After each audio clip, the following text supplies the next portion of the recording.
Hello, everyone. Welcome to Slash Film Daily. Today is Friday, September 13th, 2024. On today's episode of the show, we're going to be talking about James Watkins' American remake, Speak No Evil, and we'll present interviews with James Watkins and star James McAvoy.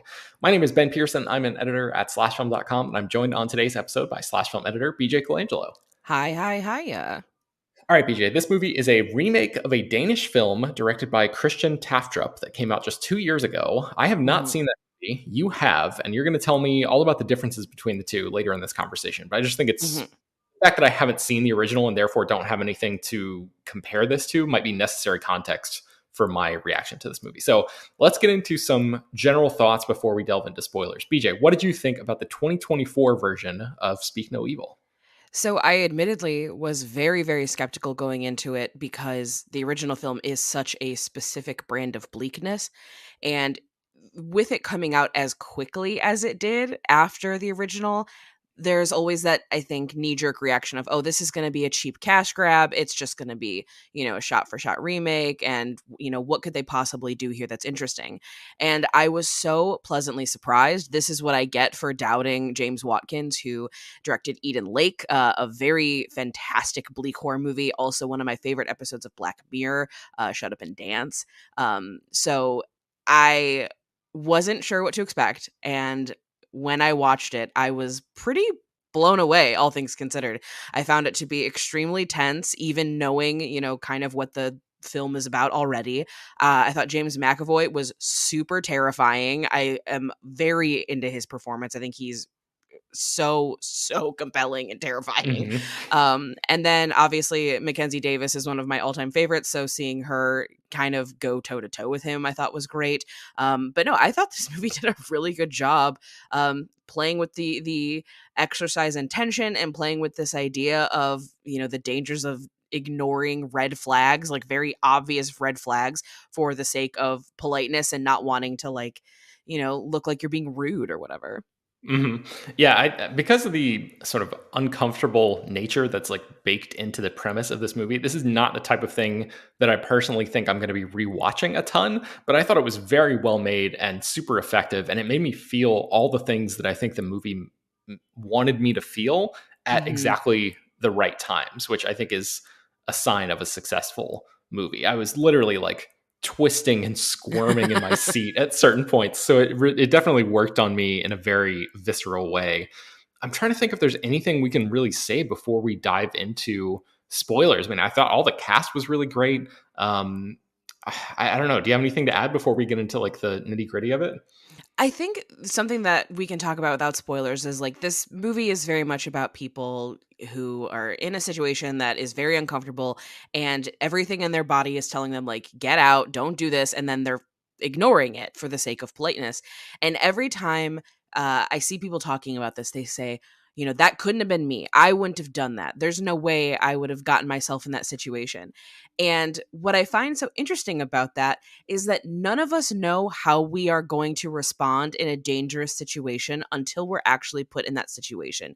You can watch a million movies and say, I know exactly what I would do in that situation. But when push comes to shove, no, you do not. Because when all of those, like, fight or flight senses kind of kick in, your brain gets completely overridden by just, like, the impulse of, I don't know what to do here. Like, Mhm. it's just, in my interview, we'll talk about this later, but in my interview, I talked to James Watkins about how I've taught school shooter drills with kids in school, and how awful that is. And it's like, here's the thing: you can prepare as much as you can, but once it actually happens, like, protocol or whatever kind of goes out the window. Yeah. Yeah. One of the immediate thoughts that I had when watching this trailer was, why don't these people just leave? And I thought that the movie did a pretty good job, without giving anything away, of providing quasi convincing reasons why they keep getting pulled back into this other family's orbit. Um, Hmm.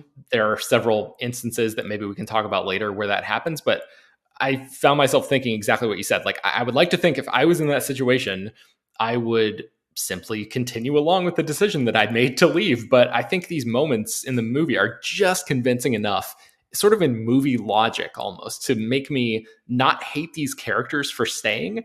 And that's a fine line. Like, sometimes I find myself totally tapping out on being invested in movie characters if they make too many dumb decisions. And I eventually kind of end up saying to myself, like, well, at this point, you deserve whatever's going to happen to you because you're clearly an Right. idiot, you know?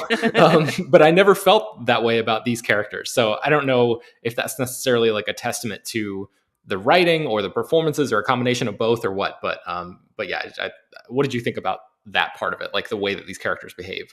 I honestly think that it does a little bit better of a job than the original one does, where I completely understand how they're getting sucked into this web, and I also think I have a better understanding of why these characters end up in these clutches in the first place better than I do the original film, and I think that just goes to I think it just speaks to how effective it is when you put a story within a culture that you understand, because I am not super well versed in the culture of like Danish and the Dutch, because why would I be? I'm a filthy Hmm. American, but I completely understand like why they react the way they do, what they find appealing about, these new people that they've just met. Like I understand that, whereas I think in the other one I don't understand it as well. Like I get it, but it doesn't hit me in like that visceral spot the way this does, because I can absolutely put myself in Mackenzie Davis's shoes. Hmm. Okay, so I think that's probably as far as we can go without spoilers, really. So from this point on, we're going to be spoiling the 2024 version of Speak No Evil, and just assume that we'll also include spoilers for the original movie at this point on too. So, yeah, the three instances that I've written down of reasons why they would come back would be like they have to turn around and get the little girl's doll, which totally makes sense. Mhm. The Sierra character explains that her own daughter died, and that's why Agnes, the young or the couple's daughter, was in their bed with them. Which I mean, understandably, Mackenzie Davis was very freaked out by that moment. But like Mhm. the sort of guilt trip nature of playing on and toying with their emotions in that way, in that moment when they were like out the door, ready to get the hell out of there, I thought was pretty well done and like just convincing enough to maybe understand that you could feel bad in that scenario and maybe stay. And then the last one is just when James McAvoy's character Patty throws the young boy Ant into the lake. I mean, that's such a dick move on his part because he I knows that like know. it's he knows that they're gonna have to do the right thing and they can't just like leave this kid to die because he can't swim. But yeah, so I don't know. How do you want to proceed here? Do you want to jump right into the differences, or do you want to talk about like some other stuff that you think this movie does well? That now that we're in the spoiler zone, what do you think? Well, I think so many of the things that this movie does well are spoilers compared to the original, because for example, in the original film, they do drown that boy. Like Oh wow, okay. he doesn't find a boy like, "Oh no, I can't swim." He finds a dead child. Um, Mm. so like right off the rip, let's just pull that band-aid off. Yeah, the original movie is so bleak, like unrelentingly bleak. And to a point that I think like a lot of people reject the movie with how bleak it is, because it's like, I can't believe this is happening. This is so demented. And I know some people who have said that because of how bleak it gets towards the end, um, it feels very unearned. Whereas I think this new movie, I completely understand how we get from point A to point B to point C the entire movie. So in the 2022 version, after they find the kid's body, that's kind of the oh shit moment of like, this is very serious. We have got to get out of here. Um, the car breaks down when dad's trying to escape. He goes back to the house and he finds his family like trapped in the evil guy's car. Mm. And then the parents have to sit and watch as they cut out daughter Agnes's tongue. Oh no! Yeah, Wow. so they watch it happen. Oh, don't worry, it gets worse. And so then the bad couple drives the parents to a quarry, strips them naked, makes them walk into the quarry, and then stones them to death. Oh Jesus! Wow. So it is like this like long walk of just like for like the last like 15-20 minutes, it's just the worst thing you've ever seen. It's so dark. And so when they announced this remake, a lot of people were like, oh my god, there's no way in hell like they're gonna be able to do that ending for a studio movie. And I at first was like, yeah, they're not gonna be able to do that, and that's gonna feel like a cop out. And then I watched what they did with this new one, and I was like, no, this actually makes sense. I don't believe that a character like Mackenzie Davis would have allowed herself to get taken into a quarry where she's stoned to death. Like, I don't think that's going to happen. I think that she would punch someone in the face. And Yeah. so I was like, this makes way more sense to me because it's taking a very similar situation, but showing how two different cultures are going to have that same conflict and how it's going to play out differently. And so I was really impressed with Speak No Evil 2024 in that I do think that these parents would be fighting. I also think that the kids would be the one trying to get the message out, because in the original one it's the dad who finds the cabin with all of like the stuff that's proof that they're serial killers. But I liked 2024 being kids. Like, I like Yeah. that this kid was like, no, you're the ally I have. This is how I'm going to get through to you. And that, this is an American family that is way more like in tune with their daughter's like emotional needs, which is why she has, the emotional support stuffed animal bunny rabbit that they like can't leave without.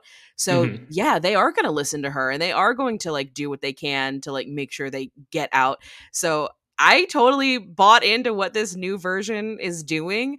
I even put in my review, while I hope this does not happen, it definitely does make the argument that like you could keep telling this story and just pair up random people from different parts of the world over and over and over again, because they will never react in those situations the same way.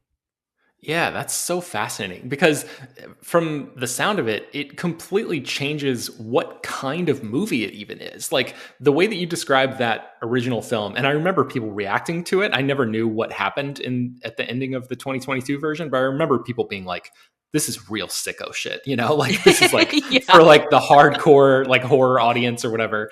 And I was always curious about it, but I just like don't subscribe to Shudder, and so I Oh, didn't you're missing have out. like I know. I probably need to just bite the bullet on that. But like the way that you're describing the ending of that movie, it sounds like it is a movie kind of about or at least it leans into extremity. And you know much more about the horror genre than I do, but there's like a whole world of horror movies that rely on that in a big way. And this sounds like it's the original film at least has one toe in that pond, so to speak. And this movie does not feel like that at all. It feels like more of a thriller than a movie that Hmm. is reveling in the extremity of it all. So it's fascinating that it like altered the DNA of the movie in such a big way by changing the culture around it or whatever. So Yeah, and I mean the scenes that they have that are the same also have like this very different tone to them. So for example, the screaming scene, which I think is like the male version of the screaming scene in Midsommar. Like that's what it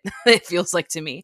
Both mhm. movies have that where it's like, no, you need to get out and you need to scream and you need to like feel primal and whatever whatever. And in this new one, you can just tell that like you're witnessing somebody release themselves from like the awful like oppressive nature that is like the way the patriarchy forces men to act and how they make them feel, because we don't let men feel their emotions in our culture. And like Scoot McNairy is so good in that scene, and I just like I love it. I love how they do it. I love the way that James McAvoy takes Patty as this like very charming kind of like alpha male guy, because those guys exist, and I think we've all like met a guy like that where it's like this guy's a real piece of shit, but like I get why they always have a girlfriend, And it's like Mhm. because they're so charming, but you're like, God, but you're such a walking red flag. And I don't know. I just really thought they did a good job. I was shocked at how good they did. But again, like that, I should not have doubted James Watkins. I think that he's brilliant, and he is so good at reveling in this like very uncomfortable stuff. Like going back to his Black Mirror episode. Most people don't know the names of Black Mirror, but Shut Up and Dance is the one about internet trolling, and the reveal at the end of that episode is crazy pants. Um, and so like this just feels right at home for him, and it works. It works really well, and I think the ending, while not nearly as bleak as the original one, watching a kid smash James McAvoy's head with a rock is still pretty intense. Yeah, yeah. I loved the ending of this movie. Like the final act, by the time that final act comes around, the movie basically is turned into Straw Dogs, but without the sexual assault. I was wondering if Totally. you felt that as well. Like it's challenging Scoot McNairy's character's masculinity and showing Mackenzie Davis as the one who's willing to really get her hands dirty to protect her family. Totally. Like it very much has that sort of tone to it. Like it does feel like this movie is going from being this like very tense thriller into kind of like a 70s exploitation film. Like it just pivots into that realm. And again, I think that that just speaks to kind of like the Americanness of it. And I don't think that it's a bad thing that it changed this culture, because honestly, like I just can't imagine Americans ending up in the same circumstances as the first one. I think that we're shittier people, if that if that's like if that's okay to say, but like there's like a length to our politeness. Like we are not nearly as polite as other cultures. And so like yeah, we're going to get combative after a certain point in a way that I think a lot of other people won't, cuz we're entitled jerks. Yeah, I wrote that down in my notes as like, from my understanding, a big part of the original movie is tapping into the pressures of what it means to exist in a society and the unspoken demands that we make of each other to constantly be polite and civil. And this movie taps into that a little bit, specifically with the whole forcing the vegetarian to eat meat thing. But Mhm. I personally didn't think that that idea, which is what I thought like the whole film was about, was really explored a ton in this Mhm. iteration. There's that moment at the end when Scoot McNairy says, "Why are you doing this to us?" And James McAvoy answers, "Because you let us." And Mhm. part of me understood that, but another part of me was wishing the film had gone a little further down that road, if you know what I mean. So I'd love to know if you have any other thoughts about that Yeah, aspect of so this movie. that line, like that's the big line in the original one. It's kind of like the stranger's version of like because you were home. Like it's they say the same thing like right before they stone the parents to death. It's like but it comes from like the wife. It's like, why are you doing this? It's like, because you let us. And it's like Hmm. in that situation, I'm very much like, you did. You absolutely let them for sure. You did not push back on this at all. Whereas in this, I think so much of the conflict comes from also trying to figure out how you're going to push back against them. It's like playing that psychological 3D chess of how do I deal with this situation? And this doesn't sound really awful. I do think that in today's day and age, I think the overwhelming number of Americans do know how to play this game very well, because we unfortunately live in a society where it's like if somebody's got road rage or whatever, somebody's being a jerk at a store, we have the constant threat of like that person might have a gun. Like that Yeah. person might kill us. So we have to constantly do like risk assessment with every interaction we have with a stranger. And so that will make you react differently in these situations, which is why I like that there is like more of an active presence with, pushing back against them towards the end of this. Hmm. And so yeah, I do think that like the because you let us line doesn't hit quite as hard, I think, as it did in the original, if only because it's like, well, they didn't let you like they tried for a little bit there. Yeah, and it almost seems like by those characters getting stoned at the end and like being stripped down to nothing and just standing there and taking these rocks being hurled at them, it sounds like the movie is really hitting you over the head with that point specifically, the you didn't push back, you let this happen thing. And it Mhm. seems like this movie is not trying to um it, moralize is the wrong word, but like not try to underline the point that it's trying to make in such a it's not circling it and underlining it and like drawing a highlighter and putting a bunch of exclamation points around the point that it's trying to make, if that makes sense. Yeah, it makes total sense. Okay, so I guess let's take a break and then we'll come back and get into your interviews. All right, so you had the chance to speak to James Watkins, the director of this movie. Anything that you want to mention here before we throw it to that? I like love talking to directors who make deeply messed up movies, solely because they're always the nicest person. They're always so kind and so generous, and that was very true for James Watkins. And so I think people might be caught off guard once they've seen this movie and once if they're familiar with his work, hearing just how lovely he is. Excellent. All right, well, here is BJ's chat with James Watkins. So my first question for you is that this is not your first time playing in a sandbox that already has built-in audience familiarity. Do you find it to be a stressful challenge, an exciting challenge, or something else entirely?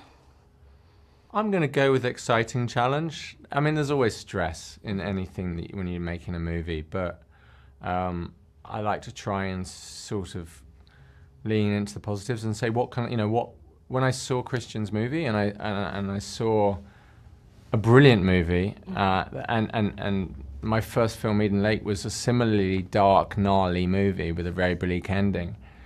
But I wanted to, Christian's movie exists, it's brilliant, but I thought if I'm gonna get involved with this, it's got to speak to me in a way that I want it to speak, and I wanted to sort of say, okay, can I reimagine or at least have my own, get my sticky fingers into it and do something slightly different, and by relocating it to the UK, have different characters, different nationalities and cultural perspectives and mindsets, and Brits and their humor, and Americans and how they might react to threat, I think being very different to how Europeans might, and stuff like that. So yeah, it just seemed like such a rich setup and such a rich theme to explore within a kind of context of a horror thriller. Absolutely, and this is a film that has the original Christian's film has such a notoriously shocking ending to it. Yeah. And so then it made me think, like, well, how do you know which elements and which story beats you want to maintain in order to, keep the integrity of the story, or how do you decide what to keep and what to make your own? It's just about what speaks to you. What was great when I spoke to Blumhouse about it was there was no cynicism to it. There was no we're trying to contrive something for an American. It was none of that. First off, I said, can I set this in the UK? And because if you want to set it with a couple from New York going to West Virginia, I don't know how to write that because I don't know those people. Mm-hmm. But if I can set it in my world, I know people like Paddy. I can create that character, and I know the cultural cringe. I know that cultural cringe between Brits and Americans and how they kind of might misread the signals. I can just get into that. So, I mean, there's so much brilliant stuff in Christian's movie, which I was like, okay, yeah, this is great, this is great. And then within it, just going, where do these characters take me? It was very organic, really. It was just like, okay, I want to lean more into that theme here. I want to get a bit more here. I definitely wanted to go somewhere different in the third act. Mm-hmm. Because for me, once the cat's out the bag, the point when Paddy says, look, because you let us, the theme of the movie, Christian's film theme that takes all the way through to the end, in my mind, particularly with these American characters, I felt that once it was all out there and it's no longer about politeness, when you're confronted with a gun, politeness is not, so it was sort of like I felt these characters, Ben and Louise, they've got to at least try to do something, to run, to hide, to whatever. And I thought that was an American mindset. When confronted with mortal danger and their child, I wanted that. But also I wanted to say thematically a different thing, which is when,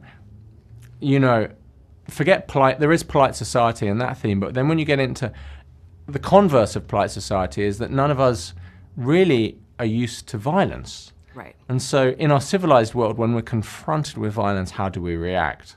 And I deliberately didn't want Ben and Louise to be militarized or, they're pretty, fumbly in the way they do it with the Molotov and with everything. And also these kind of notions of masculinity that Ben's been tracking in terms of, he thinks that this toxic masculine mentor, Paddy, is going to solve his problems. But ultimately, it's a complete lie, obviously. And right.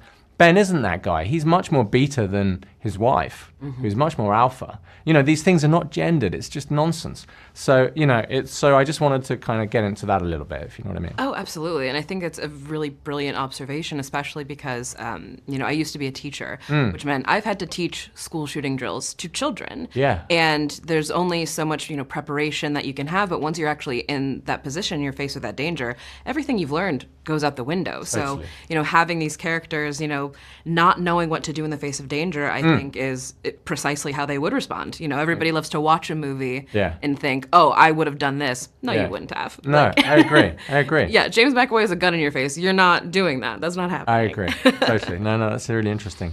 And so throughout your work, which I'm a very big fan of your work, you play in such dark sandboxes all the time. And one in particular, the Shut Up and Dance episode of Black Mirror, which I view as one of the greatest, you know, entries that they've ever had, is such an exercise in subversion just to then kick you right in the gut at the end. And I feel like this movie does a little bit of that as well. There's a lot of subversion and it just like gets you. What is it about these types of stories that attracts you to them?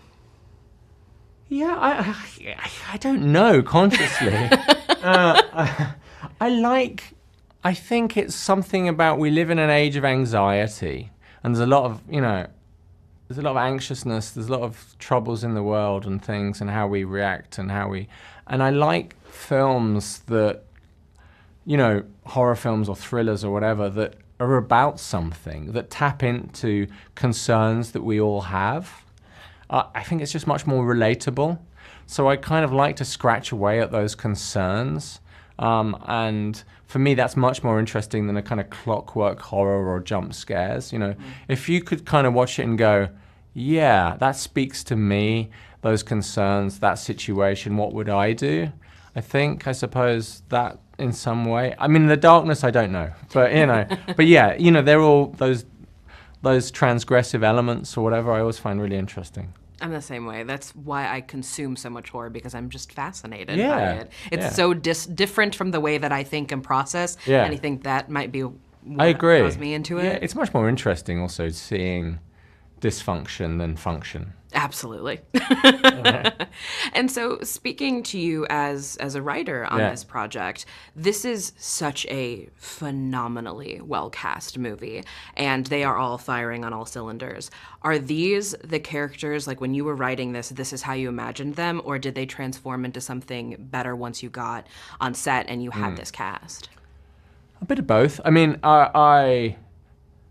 it was a dream cast, and I really, you know, I'm fans of all those people, and so I sort of went after my kind of fan choices, and it was great to get them.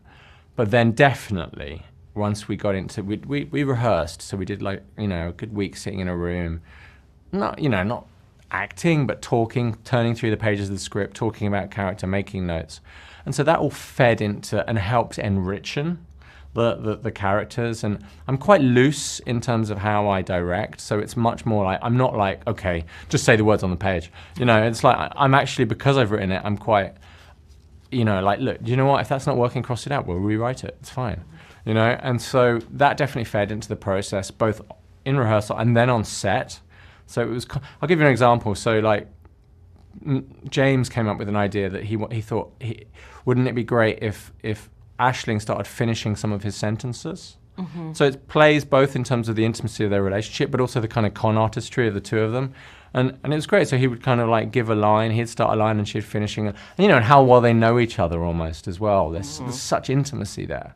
So all the sexuality of that, you know, James and Aisling, I'm sure they've said, you know, they kind of amplified that in terms of, you know, so you've got this bad couple, and it's clearly horrendous, you know, dysfunction and abuse and coercion and whatever. But at the same time, there's also kind of a love between them, you know, that's real and that the other couple are looking at. And that's not fake, it's real. And the two things can be true at once. So it just makes for a much more interesting, you know, bad guys. They're not just like, you know, moustache twirling, you know, there's a real psychology and depth to their relationship, I suppose. Oh yeah, watching the two of them, it very much feels like I am looking into seasoned pros. This is not their first rodeo. They've done this plenty of time, and there's such an enjoyment. They're reveling in the things that they're doing. Yeah, totally. Absolutely. Yeah. So my last question for you is that what sort of conversations are you hoping audiences start to have after watching? Well, first off, I'd love the conversation to be didn't I have a fabulous time in the cinema? I'll tell my friends to go and see it.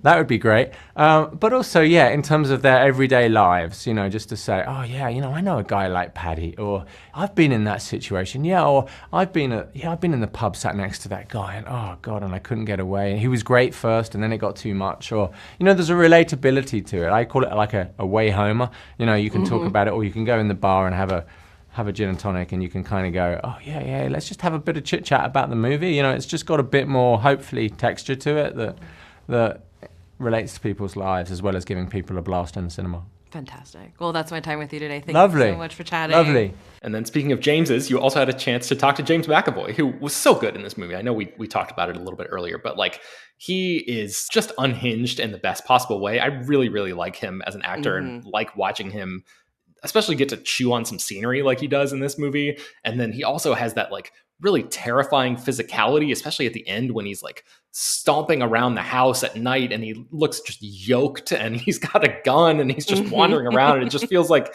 he's the monster out of Split or something come back to life or whatever. It's incredible. So anything you want to say to tee up this James McAvoy conversation? It is so fascinating to me that he did not see the original movie before this. And we talk about it in the thing, but he very much was like, yeah, if I would have seen the original, I probably wouldn't have done this movie, which I think is like very interesting. But like, he put in so much work to really get in the mind of this character. And he just really is one of our like great working actors. And I love that he continues to stick with genre films.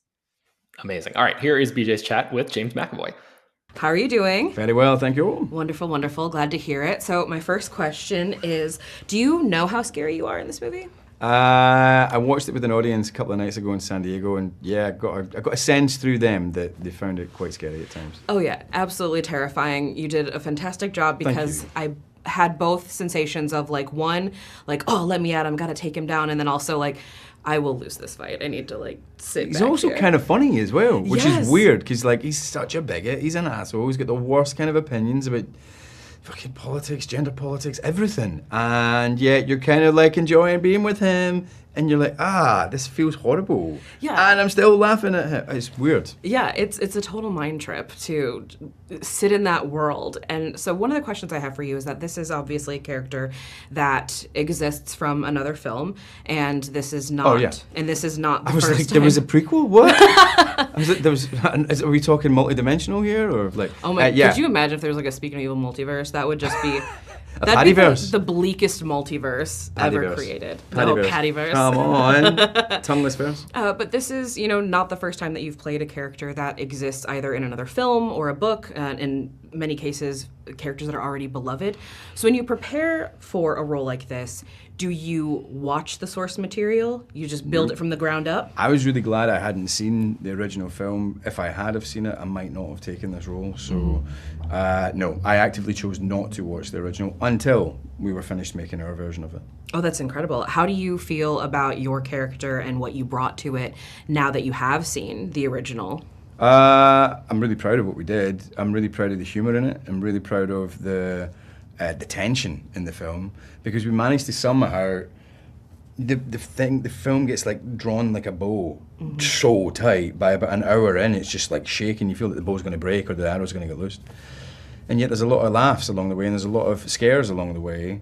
And yet somehow you'd think they would dissipate the tension every time that happens, but they don't. It's somehow everyone goes, oh, whoa, and it kind of ramps up each time. It kind of ramps up and ramps up and ramps up, and that's testament to James Watkins, the director. He managed to orchestrate and calibrate this really fine tightrope walk where we had sort of levity on one side and scariness and fear and frights on the other side. And yet he managed to walk this line where both things managed to coexist without dissipating the other, and it was really deft from him. Absolutely. And like the levity in this movie almost feels like it has an asterisk, because you can just sense that this humor that's coming is there's a lot of uncomfortability with that humor and having to sit in it. And this film has so much to say about both the art of politeness in polite society and the things that we are willing to ignore in the face of politeness, but also there's some very fascinating stuff about masculinity in here. Yeah, totally. And I would love for you to talk about, you know, what it was like playing in these very complicated sandboxes. Listen, I mean, I regularly do walk away from people like Paddy as well.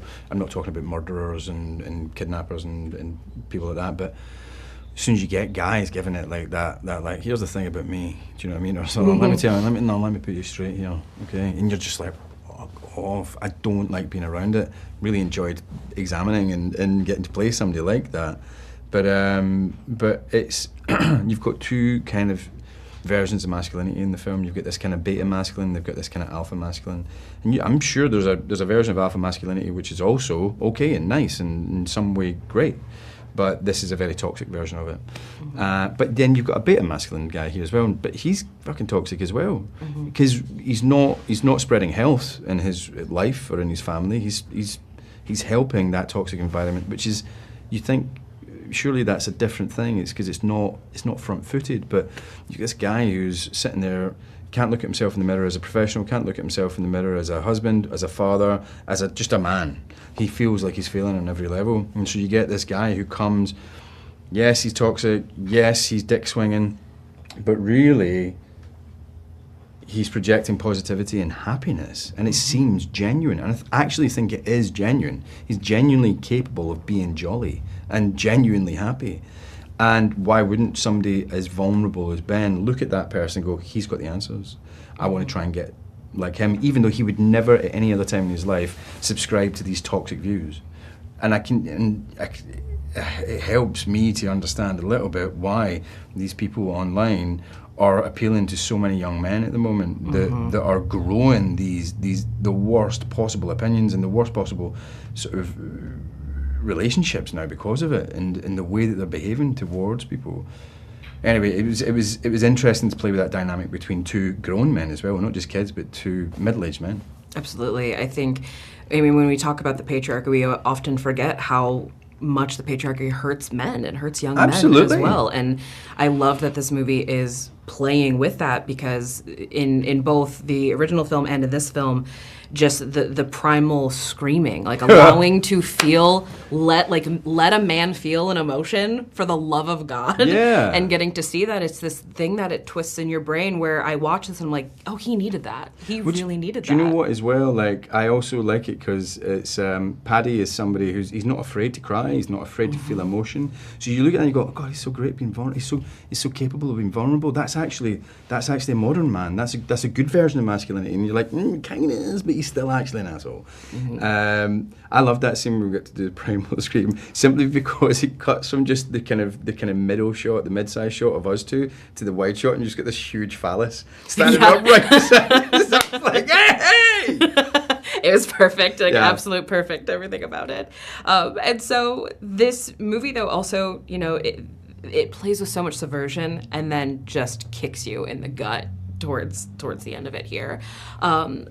I've heard that the set, though, was very lovely. Yeah. And everyone was very happy. Yeah. So how do you pull yourself out of that mindset? Are you someone who needs a decompression, or are you a light switch actor? Light switch. I honestly, since the shirt cut, and I'm like, was that good? Yeah, I thought that was good. Or maybe I could go again. All right, whatever. And then it's back to me.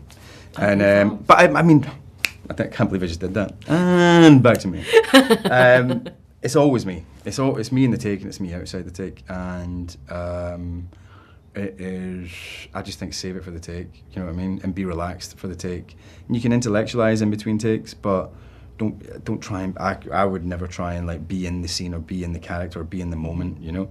I think it just creates tension and takes your eye off the storytelling ball, you know, the storytelling ball.